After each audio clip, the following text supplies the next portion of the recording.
शेतकरी मित्रांनो नमस्कार. काईट हायटेक पंढरपूर मध्ये आपलं स्वागत आहे. आज आपण आलोय पंढरपूर तालुक्यातलंच काशेगाव हे गाव आहे. इथं तुम्ही बघू शकताय 8-8च्या म्हणजे 4 सेट आहेत. 8 चोक 32 प्लेट आहेत. तुम्ही जर प्लेटचं रेटिंग बघितलं तर साधारणतः 315 वॅटची एक प्लेट आहे. म्हणजे टोटल 32 प्लेट आहेत. आत विहीर 60 साधारणतः फूट खोल आहे. 10 HP ची मोटर टाकलेली आहे विहिरीत. तर हे यांनी प्रायव्हेट मध्ये सोलर करून बसवून घेतलेलं आहे. त्याला आपण कंट्रोलर जोडून दिलेला आहे. आपला काईट हायटेकचा हा कंट्रोलर आहे. तर आता तुम्हाला तिथं पाणी दिसतंय. सध्या थोडस ढगाळ म्हणजे ऊन आणि ढगाळ वातावरण आहे, त्यामुळे हे 34-35 हर्ट्झनं मोटर चालू आहे म्हणजे फ्रिक्वेन्सीनं. तर ह्याच्यामध्ये आता डिटेल्स काय तुम्हाला महत्वाचे शेअर करावे असे वाटतात की प्लेट थोड्या घाण झालेल्या आहेत, त्यामुळं जेवढं व्होल्टेज पाहिजेत तेवढं इथे येत नाहीये. प्लस एका प्लेटवर हे दिसतंय तुम्ही एक जे स्ट्रक्चर आहे झाडाची पूर्ण सावली पडते, म्हणजे त्यातल्या जवळजवळ 5 प्लेट ह्या वर्किंग मध्येच नाहीत. त्यामुळं व्होल्टेज हे खूप ड्रॉप होत आहे. परत प्लेट ह्या घाण आहेत म्हणजे घाण झालेल्या आहेत जुना, त्यामुळं पण व्होल्टेज ड्रॉप होत आहे. पण तरी पण आपली जी सिस्टीम आहे ही साधारणतः तुम्ही तिथं पाणी बघू शकताय जवळ गेल्यावर. आणि साधारणतः आता वाजलेले किती आहेत, दुपारचे 2 वाजलेले आहेत, 2:15. आणि 35 ने साधारणतः मोटर म्हणजे 35 हर्ट्झनं म्हणजे 50 हर्ट्झ म्हणजे आपली जी MSCB ची स्टँडर्ड फ्रिक्वेन्सी असते. आपण आता 35 हर्ट्झनं हे मोटर चालवली. त्याला हे 2-3 रिझन आहेत. साधारणतः 7-8 वर्षापूर्वीचं ह्यांचं हे जुनं स्ट्रक्चर आहे. तर त्या जुन्या स्ट्रक्चरवर आपण मोटर पण जुनीच आहे, पण मोटरचं व्होल्टेज एम्पियर हे व्यवस्थित आहे. अशा प्रकारे इन्स्टॉल केलेलं आहे काशेगाव या गावी. ह्या ड्राईव्हचे जे आहे, आता बऱ्याच शेतकऱ्यांचं म्हणणं काय येतं की ड्राईव्ह बरेच VFD ड्राईव्ह म्हणजे येतो, तर बरेच शेतकरी हे 3 फेज AC ला सुद्धा वापरू इच्छितात. तर VFD ड्राईव्ह म्हणजे नेमकं काय आहे, तर आता आपण याला इथं तुम्ही बघा लाल आणि काळ्या म्हणजे पॅरलल केलेले आहेत. DC इनपुट दिलेलं आहे आणि AC मोटर चालू आहे. तर हा DC ड्राईव्ह आहे. तसाच AC ड्राईव्ह पण येतो. AC ड्राईव्ह म्हणजे काय, आता बऱ्याच शेतकऱ्यांच्या आपल्या कमेंटला VFD बद्दल माहिती द्या. बरेच शेतकरी VFD हे वापरतात. तर VFD म्हणजे काय, व्हेरिएबल फ्रिक्वेन्सी ड्राईव्ह. म्हणजे त्याच्या नावातच आहे की त्याची जी फ्रिक्वेन्सी आहे की तुम्ही बघा सतत व्हेरी होत असते कंटिन्युअसली. म्हणजे तो वेगवेगळ्या स्पीडनं मोटर चालवतो. आपल्या मोटरचं जे स्पीड आहे RPM आहे ह्या फ्रिक्वेन्सीवर डिपेंड असतं. जेवढी फ्रिक्वेन्सी कमी तेवढा RPM कमी, जेवढी फ्रिक्वेन्सी जास्त तेवढा RPM हे जास्त असतंय.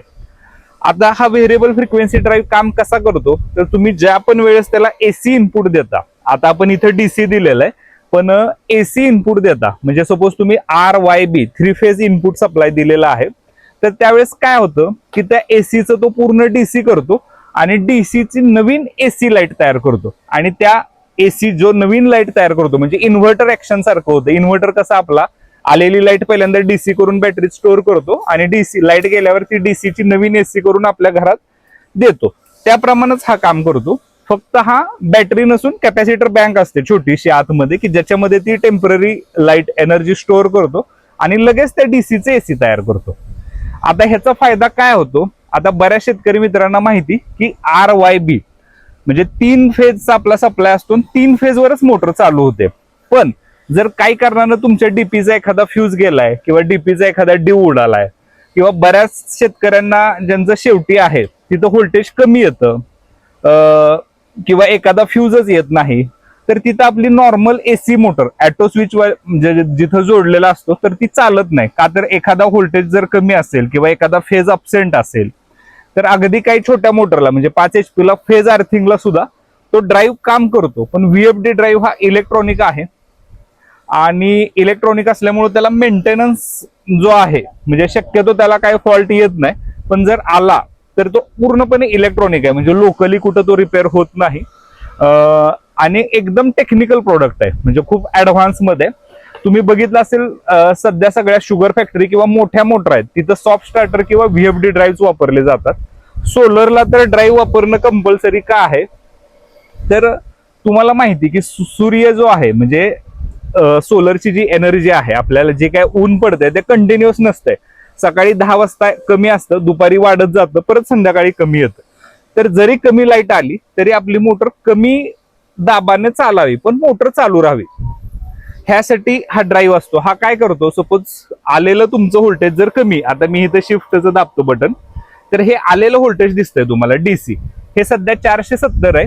आयडियली म्हणजे जरी तुम्ही एका प्लेटचं व्होल्टेज 45 धरलं ओपन लोडचं आणि 16 प्लेट जरी धरल्या तर 700च्या आसपास व्होल्टेज यायला पाहिजे लोडिंग टाकल्यानंतर. म्हणजे ज्यावेळेस आपण करंट घेऊ साधारणतः जरी ते 100-120 न कमी झालं तरी ते 600च्या आसपास यायला पाहिजेत, पण इथं ते 460 ते 70च येतंय. का तर जवळजवळ 5 प्लेटवर इथं पूर्ण सावलीच आहे आणि प्लेट सगळ्या ह्या घाण आहेत, त्यामुळं थोडस अंडर परफॉर्मिंग काम करतंय. पण तुम्हाला व्होल्टेज वरनं लगेच कळू शकते की तुमच्या प्लेटची इफिशियन्सी किती आहे किंवा काय करायला पाहिजेत. आता व्हेरिएबल फ्रिक्वेन्सी ड्राईव्ह बद्दल आपण माहिती घेतली की आता आपण हा इथे डीसी वर जोडलाय, सेम वे एसी वर पण जोडू शकतो. त्याचं काम महत्वाचं काय आहे, एखादी फेज जर अब्सेंट राहिली RYB मधली कोणतीही एक जाऊ द्या, 2 फेज आहेत त्या 2 फेजचं तो डीसी करतो.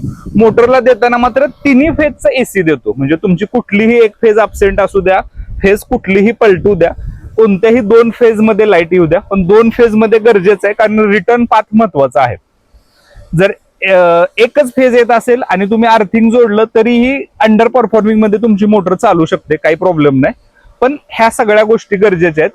व्हीएफडी ड्राईव्ह हा हायली इलेक्ट्रॉनिक आहे, म्हणजे तो शक्यतो नॉन रिपेरेबल आहे कारण त्याच्यामध्ये जो पीसीबी येतो तो 4 लेअरचा येतो आणि त्याला रिपेरिंगला म्हणजे कॉस्टिंग खूप जास्त जातं.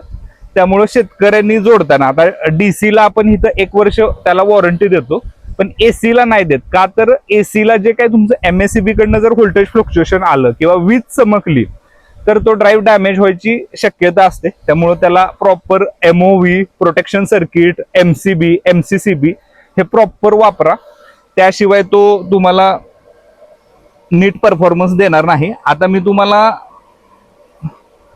इथं बघा, तुम्ही थोडंसं ढगाळ वातावरण आलं की ही लगेच फ्रिक्वेन्सी कमी होते, परत ऊन वाढलं की फ्रिक्वेन्सी वाढते. तसंच तुम्ही आता तिथं पाणी पण बघा सध्या.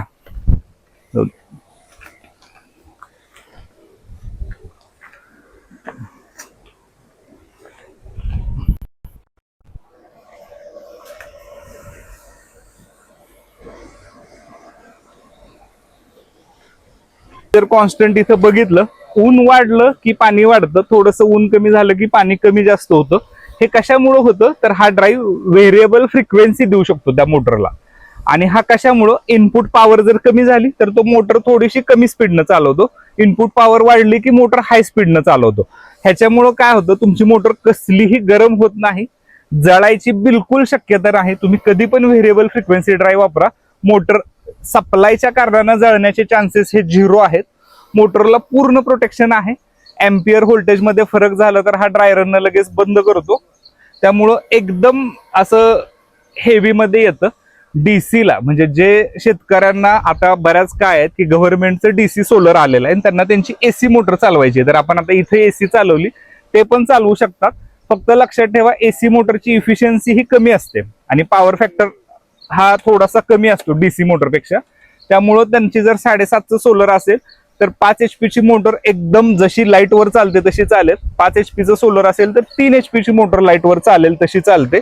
आम्ही काही ठिकाणी हा एक्सपेरिमेंट केलेला आहे आणि हाच तुम्हाला तुमची जरी सिंगल फेजची म्हणजे फेज अर्थिंगची मोटर घराची बोरची असेल आणि तुम्हाला 5 HP चा सोलर जर मिळाला असेल आणि तुम्हाला घरगुती सिंगल फेजची 2 HP ची किंवा 1.5 HP ची मोटर चालवायची असेल तर ती सुद्धा तुम्ही ह्याच्यावर चालवू शकता. तर अशा प्रकारे तुम्ही हे वापरू शकता. आता तुम्हाला कळलंय की ड्राईव्ह म्हणजे काय, तर व्हीएफडी ड्राईव्ह म्हणजे AC to DC plus DC to AC येतो किंवा सोलर ड्राईव्ह जो आहे तो DC टू AC म्हणून पण वापरू शकतो. त्यानंतर काही जणांचं म्हणणं आहे की 5 HP चा सोलर आलाय पण त्याला आमच्या घरातली 2 HP ची 1.5 HP ची बोरची मोटर चालवायची, तर ती सुद्धा सिंगल फेजची मोटर याच्यावर ड्राईव्हवर चालवू शकते. आम्ही जोडलेलं आहे आणि सध्या एकदम व्यवस्थित प्रकारे चालू आहे. याच्या व्यतिरिक्त जर काय डाऊट असेल तर आमच्या दिलेल्या नंबरवर संपर्क साधा. धन्यवाद.